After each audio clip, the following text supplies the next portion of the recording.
So you've broken your vows 1,000 times.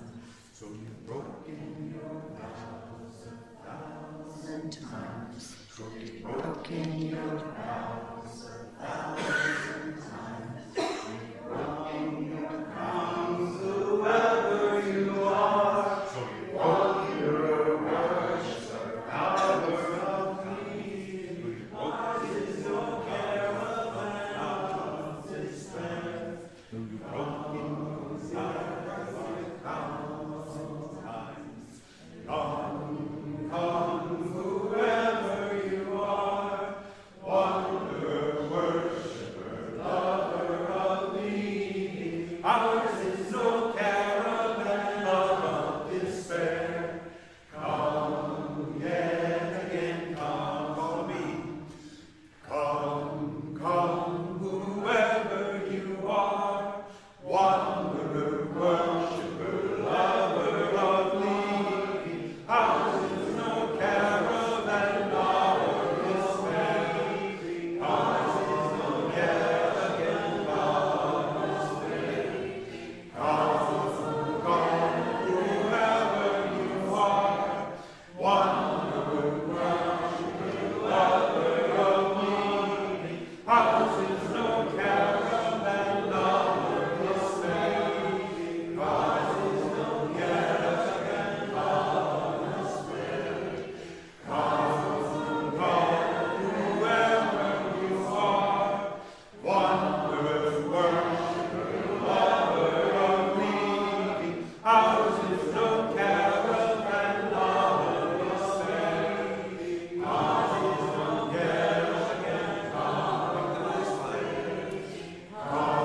Come yet again of despair. Come yet again come.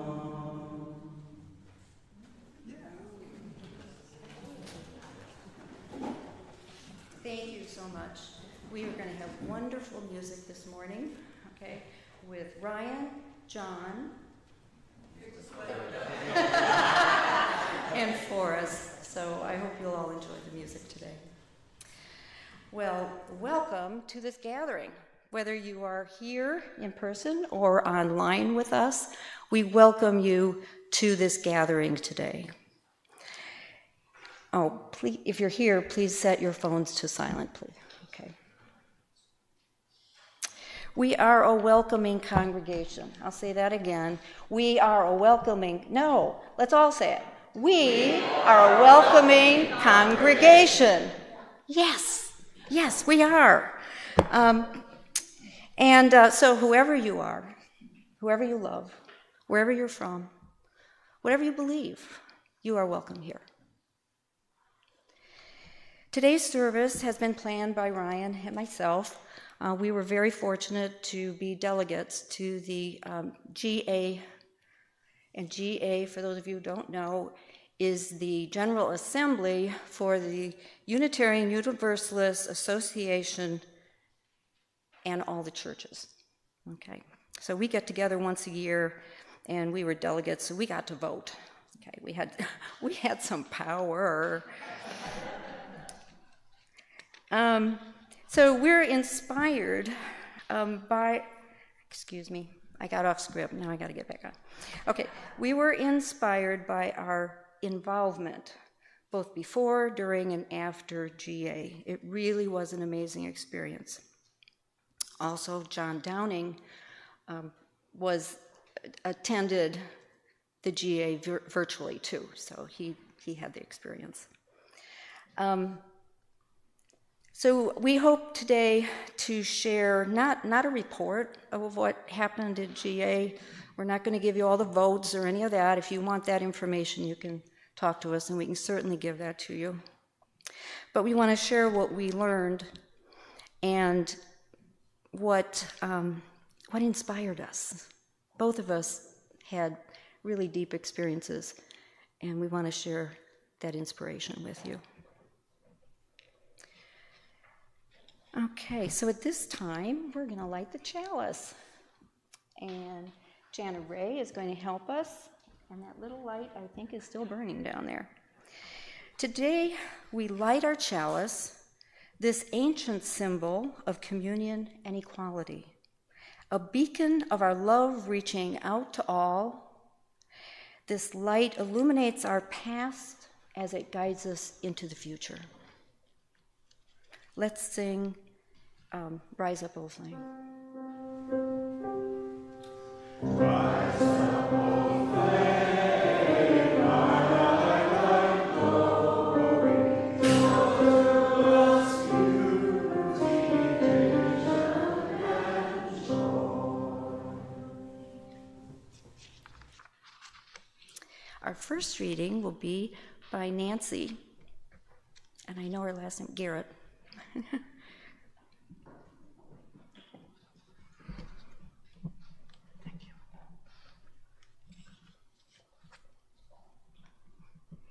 Words that describe our faith have changed over time as our faith broadens and deepens to meet the needs of each generation.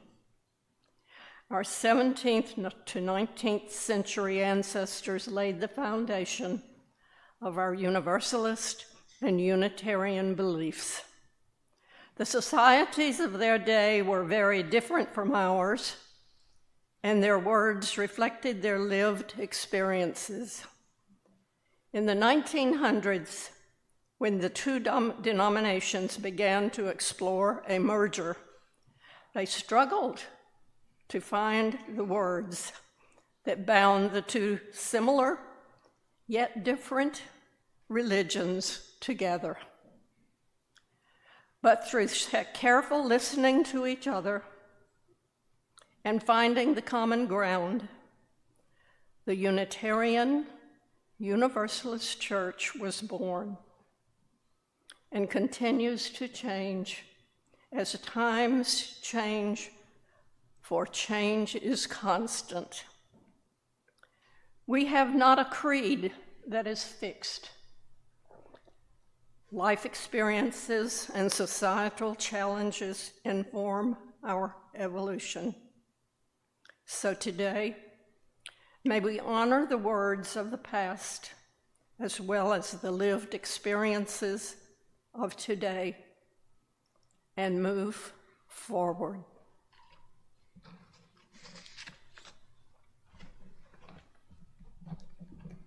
Thank you, Nancy.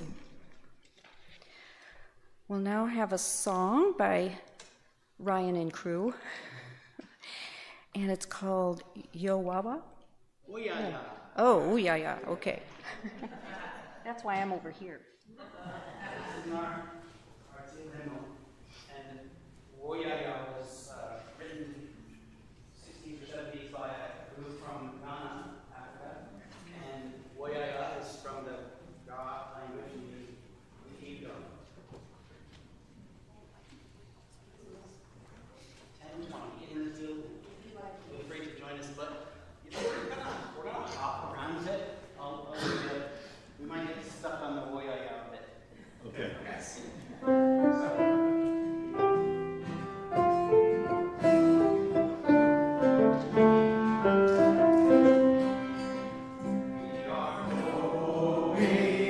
Heaven knows where we are going, but we know we're here, and we will get there. Heaven knows how we will get there, but we know we will. It will be hard, we know, and the road will be ruddy and rough, but we'll get there. Heaven knows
I am going to do a story for all ages today, and that is truly for the young ones in the audience, but also for the child in all of us.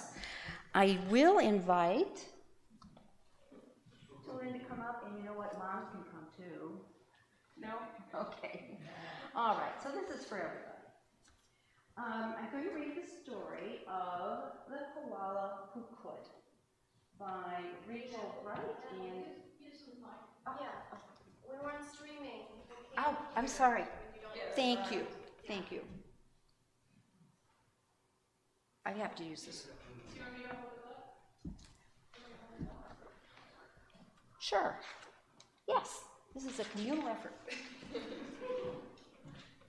Thank you.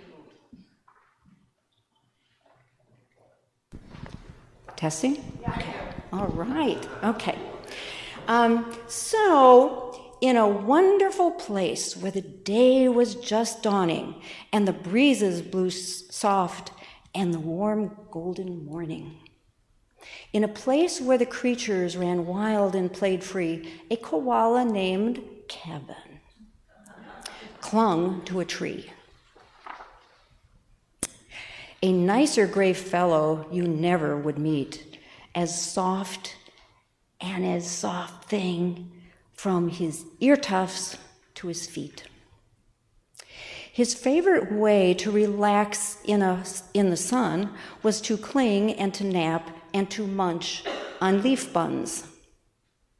And after all this, well, he needed a nice rest.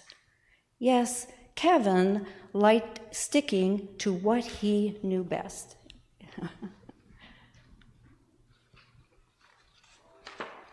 Okay. You see, high up in the tree was safe, since he liked a slow pace, while the ground below seemed a frightening place. Too fast, too loud, too big, too strange. Nope, Kevin preferred not to move or to change.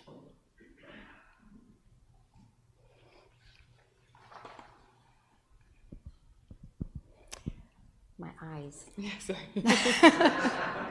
So he clung to his tree, and he knew what to do, and was never too keen to try anything new. So when Wombat stopped by and shouted one day, "Hey, Kevin, why don't you come down and play?" Oh, no, I'm sorry, I'm too busy right now. I can't.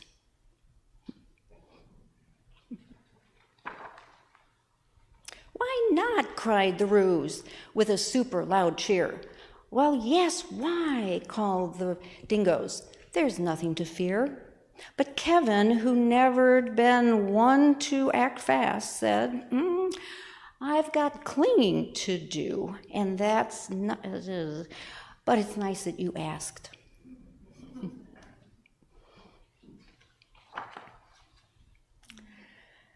As Kevin sat watching them chatter and share, a part of him wished he could join them down there. See, he's up here in the tree. I know you can't see that, they're having fun. But he knew he'd miss home. It was so dark and it was so late. The whole thing was risky. Adventure could wait. Whatever the invite, he always said no. Oh dear, it seemed that Kevin Just couldn't let go.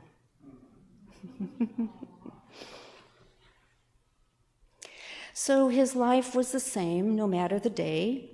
The weeks came and went, and months rolled away. Kevin stayed still while the world moved around until he awoke to a worrying sound. What could it be?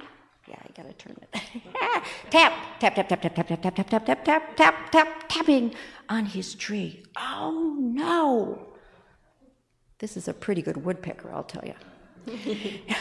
Uncling, they all shouted from below. Leap and we'll catch you. Just let yourself go. But Kevin was scared. Let go. No, no, no. I won't. I shan't, Kevin shouted. Oh dear, I just can't. Whoop. Down came the tree, and with it was bringing a Kevin still clinging. Welcome. Kevin, he carefully opened one eye and looked up at the love staring down at him from the sky. Then one paw by one paw, he loosened his hold. He felt springy and light and happy and bold.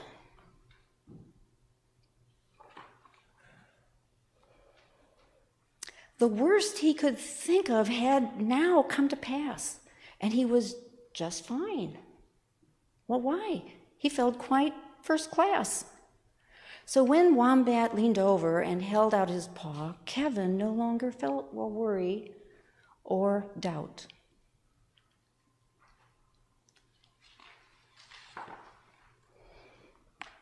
When Dingo asked, "Now will you come out and play?" the crowd joined in with a "What do you say?"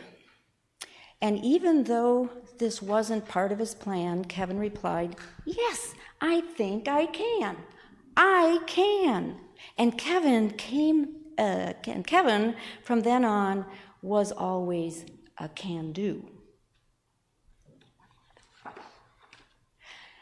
Because life can be great when you try something new.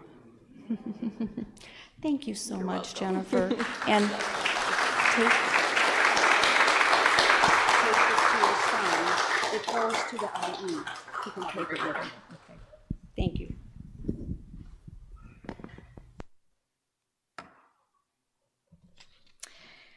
Okay, at this time, the children are going to be excused to go to their religious education class, and Gail is going to be working with the children today. So we'll all stay seated while we sing "Go Now in Peace."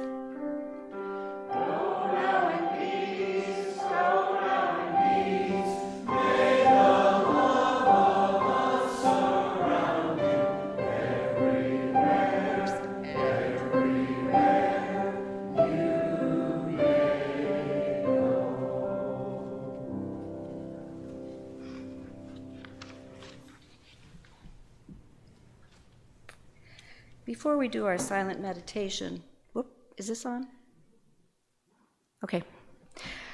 I have a meditation that I would like to read, and this is a selection from The Prayer of Co-Creation by Lynn Cox. Spirit of life, source of life and love, we give thanks to the beauty of this day and for the company of those assembled here.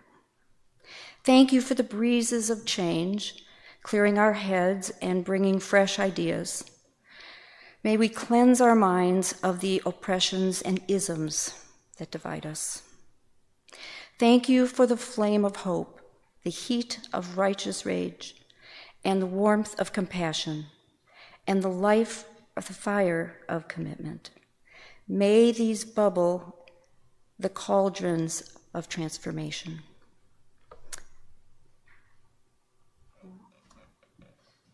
We will now have a minute of meditation.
Go ahead and bring up the first slide, please. Thank you. And the next one. Oops, not that one. Oops, we missed it. Okay. If you have a slide for 188, that would be great. First, just thank you so much for singing with me. Come, whoever you are. I feel very lucky to be able to share these experiences with you here at this church. And I'd like to bring attention back to this poem. Some of you may know there are some lines missing from this poem. This is a poem from the 13th century poet and Sufi mystic Rumi. Come, come, whoever you are, wanderer, worshiper, lover of leaving, it doesn't matter. Ours is no caravan of despair, though you've broken your vows 1,000 times. Come yet again, come. So now the drone makes a little more sense if you didn't know.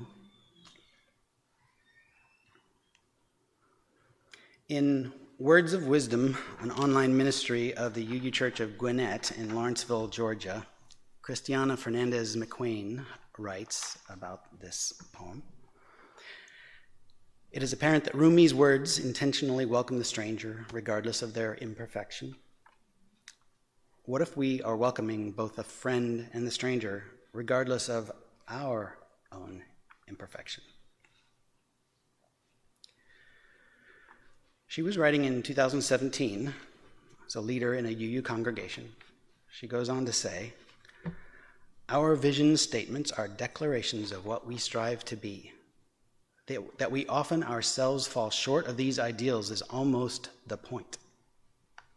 It is in the continual striving that we live into our covenant with ourselves and with each other. It is the implied acknowledgement of imperfection that we find our calling to remain ever vigilant in putting forth the effort to achieve, if not perfection, then at the very least our somewhat lofty professed ideals, justice, equality, freedom, peace." Again, writing in 2017, she said, "This last week, just how woefully short we fall has been laid bare." Could you go to the next slide, please? The before that. There you go. This is from UU World, March 2017. We admit our failings, and we commit our whole selves to finding and implementing solutions which draw us closer to creating systems which embody these ideals. I am imperfect. You are imperfect. Our shared community is imperfect. Not only are we imperfect, we have broken our vows. Acknowledging our imperfection is not enough. We must address the roots of our inadequacy, honestly face our failure to serve all those who have claimed to represent, and that which we have claimed to support. And we need everyone tending the garden of this truth. Only then can we transform the fruit it bears.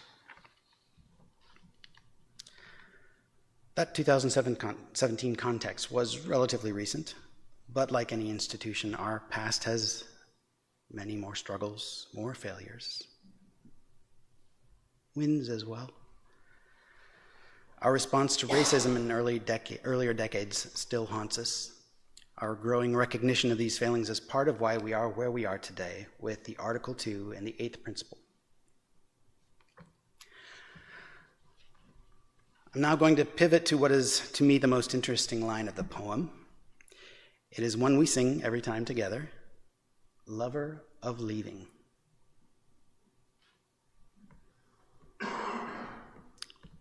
What was Rumi talking about? Why would one lift up a love for leaving? Doesn't that feel contrary to the spirit behind covenant? What kind of leaving? As you might imagine, there's been much debate about this. But one interpretation resonates with me very strongly, and I imagine it is something that resonates for most Unitarian Universalists, and partly why it's included in our hymnals. I believe there's a common challenge in religious institutions. I would call it a challenge of integrity. In our Christian denominations in the United States, some even call it a crisis. Go ahead to the next slide. Earlier this year, you may have heard this on NPR, All Things Considered, August 5. Russell Moore, the Reverend Dr. Russell Moore, was talking about the situation, about why he thinks Christianity is in crisis today. He says, well, it was the result of having multiple pastors tell me essentially the same story about quoting the Sermon on the Mount parenthetically in their preaching. Turn the other cheek. To have someone come up after and to say, where did you get those liberal talking points? And what was alarming to me is that in most of those scenarios, when the pastor would say, I'm literally quoting Jesus, the response would not be, oh, I apologize. The response would be, yeah, but that doesn't work here anymore. That's weak. And when we get to the point where the teachings of Jesus himself are seen as subversive to us, then we're in a crisis. Integrity, a question of integrity. How can this fit this?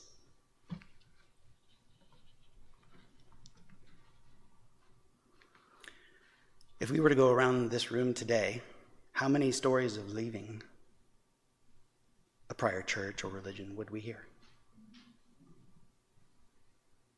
My own story includes it. You heard something along these lines in Reverend David Pyle's message in April, where his Christian chaplains, as a UU, they're often in demand because of their sort of ecumenical perspective. He leads in the military chaplains of many denominations. When he would say to him that UUism, when he would describe UUism to him, they would say something along the lines of, the UU church sounds more like the authentic church Jesus would expect us to have. They sense something amiss in their own denominations. Jesus had his thoughts on the Pharisees. This isn't a new problem. I believe lifting up a love of leaving, and why it resonates with UUs, is a recognition of the soul-felt desire for integrity in our lives. Not just our theology, but also in our theology. I believe this line is an affirmation of the pursuit of integrity. In our world religions, most would proclaim the center of their faith is love. I believe one of the major problems with integrity in world religions is around love. What is love? What does it mean to have integrity with love? When the Article 2 conversation began, there was a call for love in action. Some people called it social action. And I understand this. There is a very strong drive to address societal issues among Unitarian Universalist individuals and congregations and the UUA. But I don't see this call for love in action as politics and only tangential to social action. One of the most powerful messages I came away with from Midwest Leadership School in 2011 was when Lisa Presley proclaimed with such confidence that our faith is a saving faith. At first I was like, what? And if you know Lisa Presley, you would be going, what? I was thinking, we had theological discussions, presentations, and we were learning about universalism, salvation for all, right? So that was in my mind. But no. We're not a saving faith because of where people go after they die. We are a saving faith because of the kind of place and community we provide for people who need such a place. People such as ones who have had to leave. A liberal faith religion such as ours is a place where people whose voice is not that of the majority, people of marginalized identities, and the people who would love them and lift them up, where such people can find a home, find a place where we don't have to sacrifice theological integrity or integrity around love in order to know that my or your kind of love is okay here. This message for me is when I began to understand what love in action means. I'm sure we could pull out many more stories from this congregation. I'm thinking of one that happened here that moved me to my core just a matter of months ago. And there are so many stories like that across the U.S. in UU congregations where they find us. This love in action is here within and beyond our walls. It involves who we are individually and collectively, and how we are, or at least who we strive to be, in the world. That isn't social action, but it is where the motivation for social action starts.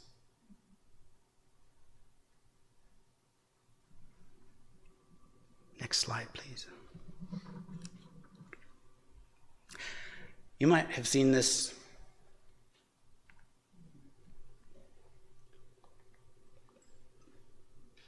the longer I live, the more deeply I learn that love, whether we call it friendship or family or romance, is the work of mirroring and magnifying each other's light. Gentle work, steadfast work, life-saving work in those moments when life and shame and sorrow occlude our own light from our view. But there is still a clear-eyed, loving person to beam it back. In our best moments, we are that person for another. This resonates for me. In UU circles, we speak of beloved community. I feel it here. I felt it at GA. I felt it at the UUA Midwest Leadership School I attended. What is beloved community but the expanding of this kind of lived love, mirroring and magnifying another's light beyond the walls of our family home?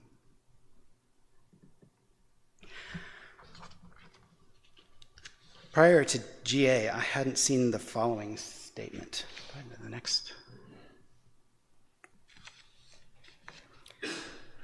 aspiration. We aspire to live into the liberatory, anti-racist, anti-oppressive, multicultural practices of beloved community where all people of all identities can thrive.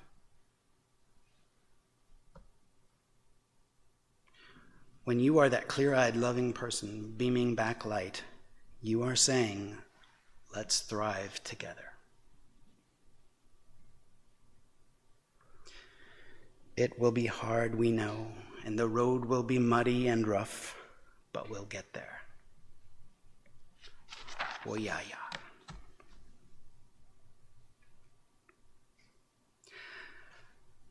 I'd like to call out and lift up a line from our very own covenant. Could you go to the next slide, please? So if you go to our website, you'll see this, and this is something that our congregation worked hard and came up with.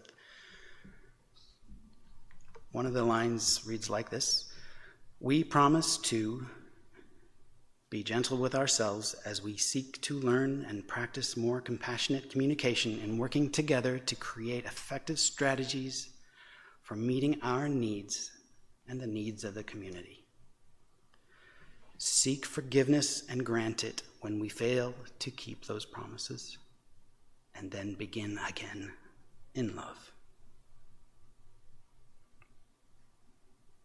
This is our own covenant to one another here. Though you've broken your vows 1,000 times, come yet again, come. As some of you may recall, before GA, we had several conversations about the proposed changes to Article 2 of the UUA bylaws. Natalie and I synthesized what we heard and reduced it to 3 primary areas of concern that were in our mind as we attended GA. Why the focus on love, and what does love mean in this context? Why such a focus on dismantling white supremacy culture? What is meant by accountability? I think these questions have already been addressed, and that was intentional. As I move to close, I'm going to offer up a little vignette and then touch lightly on the question of our congregation's relationship to the UUA. The UUA has what they call regions. We happen to be part of the Mid-America region. Regional staff do many things, but among them is they design and deliver training for member congregations. In a Mid-America program I participated in this past spring, I witnessed an interesting series of interactions. Some of the content Sharon Dittmar had developed led one of the participants to speak up and suggest that the language or metaphor used in one of the slides was demeaning and hurtful, and that they should consider an alternative way of making the point. I don't remember the specific context. The real learning moment for me and other participants wasn't so much about the specifics of the content or the offense, but rather the way Sharon responded. Sharon immediately expressed gratitude for the feedback, thanked her for helping her become aware of the way the content could be hurtful, expressed regret for any hurt the content may have caused, and then expressed commitment to better understand the issue without expecting anything of the emotional energy of this person, to address the content and to do better. What Sharon did not do is try to defend herself or the content, did not try to explain that there was no intent to hurt, though surely there wasn't, did not question or challenge the claim of harm. She immediately modeled the behavior I had seen taught in other contexts, other programs, such as diversity training. There might be a time and a place for countering and debate. No group I am aware of is more interested in such countering and debate than UU communities. But not all moments are such moments. Sharon showed care and humility in the face of hurt and modeled the behaviors that align with the values of her organization. This, to me, is love in action. This is living one's covenant, living in right relation. This covenanting effort is accountability. Unlike some religions, there is no higher authority above UU congregations issuing edicts. The UUA is not our higher authority. It is a supporting and coordinating organization that exists to serve and to lift up congregations and the ministers and other religious professionals that serve those congregations.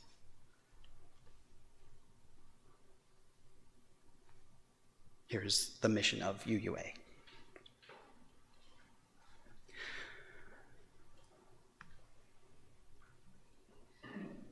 We UUs have congregational polity. Congregational polity is a form of structure for religious organizations that exists purposefully to be anti-authoritarian. Our relationship with the UUA is symbiotic. It's about influence both ways, not about top-down control or requirement. Next slide, please.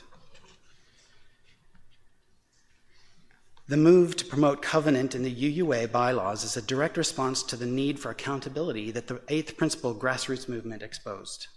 This accountability is a kind of humble, continual striving, just like our own covenant, not a requirement or a threat. Christiana Fernandez McQueen again, that we often ourselves fall short of our ideals is almost the point. It is in the continual striving that we live into our covenant with ourselves and with each other. It is in the implied acknowledgement of imperfection that we find our calling to remain ever vigilant. May we commit ourselves to the continual striving, even though we may fail to live our ideals 1,000 times. Come, yet again, come.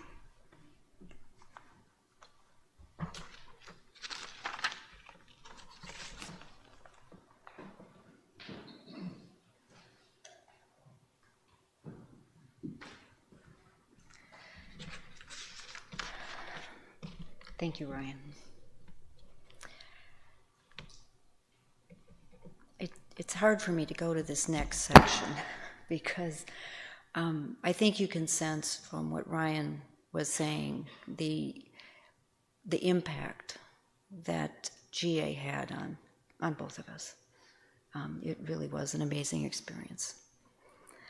But the next thing on the agenda is our offering. This congregation and the work we do is supported by the voluntary generosity of all who contribute.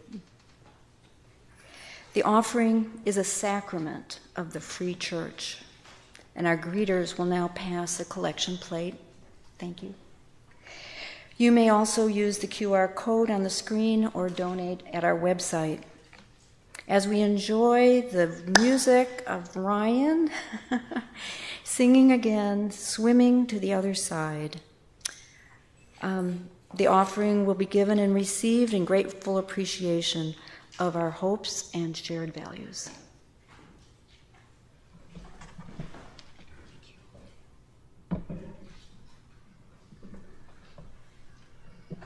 So in a little bit, I'll ask Matt to switch to the next slide when I get started. As mentioned last week, when you may have heard this, it's something of an anthem. So after consulting Forrest and John, others, decided just to do this again because this is a big GA thing. Having Emma's Revolution there to sing the song, like I mentioned, it's something of an anthem. And the messaging is just so spot on. So the chorus will be up here. Feel free to sing along, but I hope you are able to get more of the many, many lyrics of this song.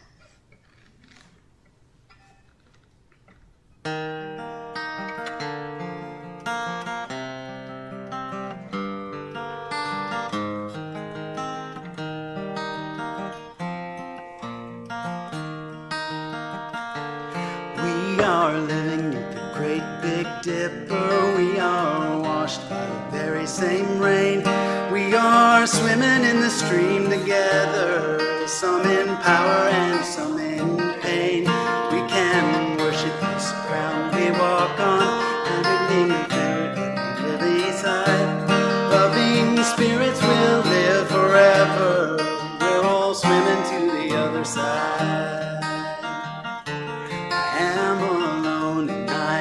searching, hungering for answers in my time. I am balanced at the brink of wisdom. I'm impatient to receive a sign. I move forward with my senses open. Imperfection, it be my crime. In humility I will listen. We're all swimming to the other side. We are living in the great big dipper. We are washed by the very same rain. We are swimming in the stream together. Some in power and some in pain. We can worship this ground we walk on, cherishing the beings that live beside. Loving spirits will live forever. We're all swimming to the other side. On this journey through thoughts and feelings, binding intuition, my head, my heart, I am gathering the tools together. I'm preparing to do my part. All of those who have come before me band together and be my guide. Loving lessons that I will follow. We're all swimming to the other side. We are living in the great big dipper. We are washed by the very same rain. We are swimming in the stream together.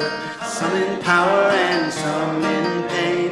We can worship this ground we walk on, cherishing the beings that live beside.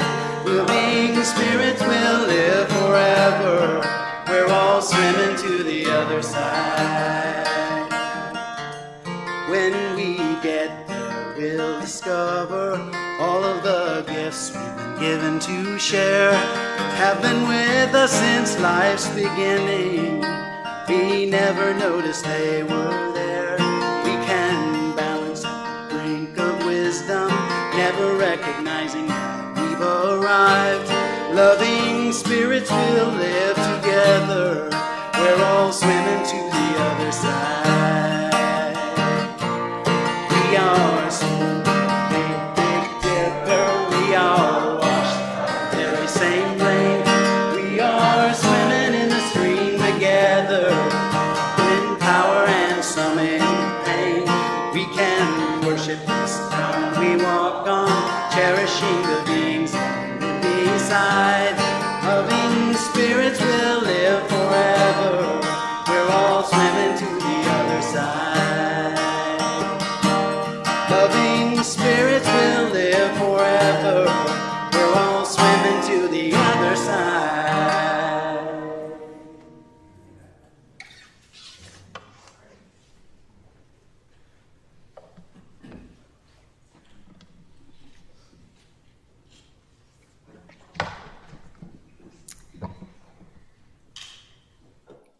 Thank you so much for the gifts that you have given us.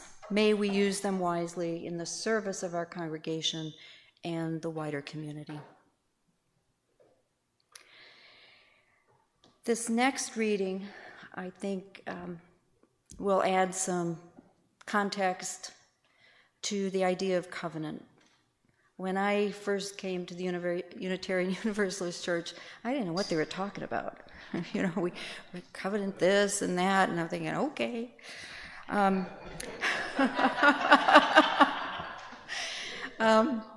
sure there's a few others here who have thought the same thing. But at UUA, this was one of the focuses, is understanding covenant, that it is a relationship. And I just get chills going right down my spine. So I'm going to read this. It's called A Covenant Invites Relationship by Lisa Ward. A covenant is not a definition of a relationship. It is the framework for our relating. A covenant leaves room for chance and change.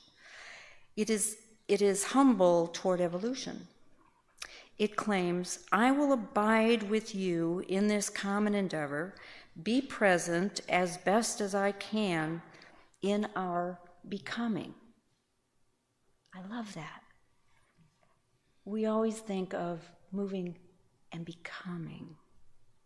This calls for a level of trust, courage, and sacrifice that needs to be nurtured, renewed, and affirmed on a regular basis. That's what we are as UUs. A creed creates a static truth, something that does not incorporate new insights and realities. A covenant is a dance of co-creation, keeping in step with one another in the flow of our lives. A creed seeks uniformity and a unison voice. A covenant seeks harmony and a shared voice. Sometimes we may arrive at unison, but it's not always required or achieved. I'm going to add that. A creed gives authority to the statement. A covenant gives authority to shared intention. A creed creates an us and a them. A covenant invites relationship. A creed is a prescription that must be relied on. A covenant relies on the treasures of shared truth. The overall trust within this covenant is in the truth with a capital T, something which no one person can fully see, yet something which each and every person can come to know in glimpses, in another story, in epiphanies. Truth is ever changing in our seeking to understand because of our limited perspectives. We grow into a deeper sense of meaning of all things when we take our journeys seriously, with full heart and mind.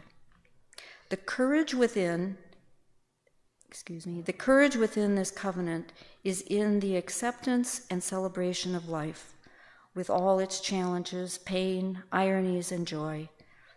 And the sacrifice within this covenant is in the letting go of dogma, of assumptions, of control, and giving over to a greater wisdom which comes to us in bits and pieces. The task of this covenant is to take responsibility for the freedom we espouse. We know that we are interconnected and that what we do creates ripples of hope or despair, of affirmation or negation. What we do with and for one another is powerful and beyond our imagining.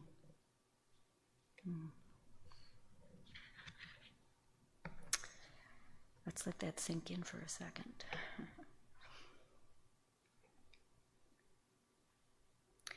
But now we're going to move on to community news.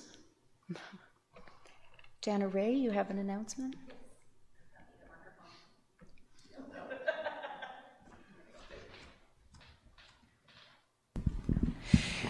We'd like to ask, the membership committee would like to ask or invite anyone who would be interested in learning more about Unitarian Universalism to stay after church in the library.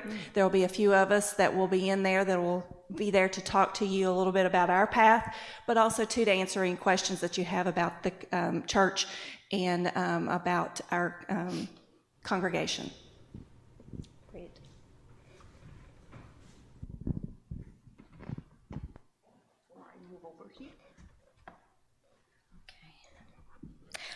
One more announcement. Ryan and I have been showing some of the videos from GA, and we lose access, what is it, the 15th? Very shortly. So we are showing one of the videos today called Radical Welcome. And it's something that it's not just for greeters of the church or for the membership committee, it's for everybody. There are segments in there about RE, there's segments on actually safety. It's really wide. So I invite anybody who's here to come. We will have some refreshments and things in the fellowship hall, and then after fellowship we will have the viewing. I'm sorry? When will it start? Well, I'm guessing maybe around 1:45 or so. after we have some fellowship time. No, it's going to be in the fellowship hall? Yeah. He's the tech person. One-ish, yeah. We have to do, this first. Get to know everybody, and lots of hugs. Okay. Okay, so at this time, I would like to invite anyone who is new today or been here once or twice. It's really, as you've noticed, this church is about relationship and caring for one another. And so I invite anybody who is new today, you don't have to, of course, but to tell us your name and maybe why you came today or a little bit about yourself, if you would like to. My name is Natalie. Wait, I'm sorry. We're going to bring a mic to you. Natalie, are we closing the live stream? Yes. Oh,